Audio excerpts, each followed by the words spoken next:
Muny in Forest Park.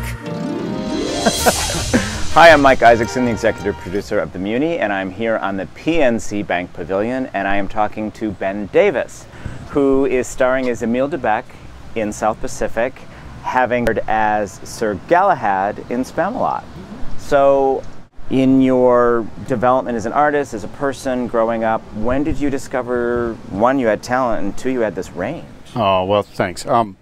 First of all, I think there's a little more in common with Spamalot and South Pacific than most people think. They both start with S, and the second letter of Spamalot is the beginning of the second word of South Pacific.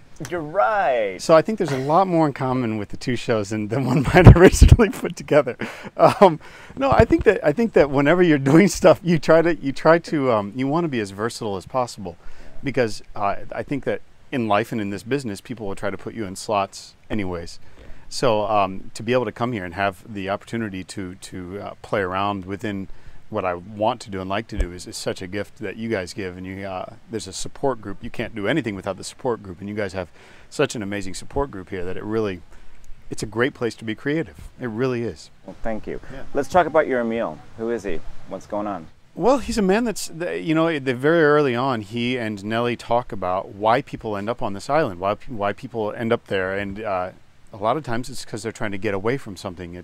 They're escaping something from their home, and so he's a man who didn't come here by choice. He was forced upon him through his actions that he thought were right. And he's a man of strong conviction, a man who really has strong feelings about what life should be and how people should live.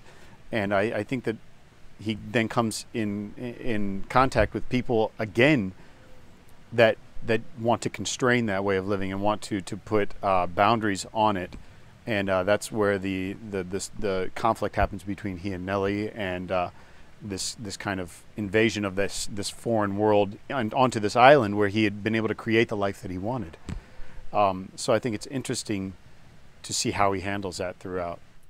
As you've been rehearsing and working on this, anything that's, because everyone always, one thing about South Pacific is everyone always thinks they know it. Yeah. And then when they see it, it never ceases to surprise them. Yeah.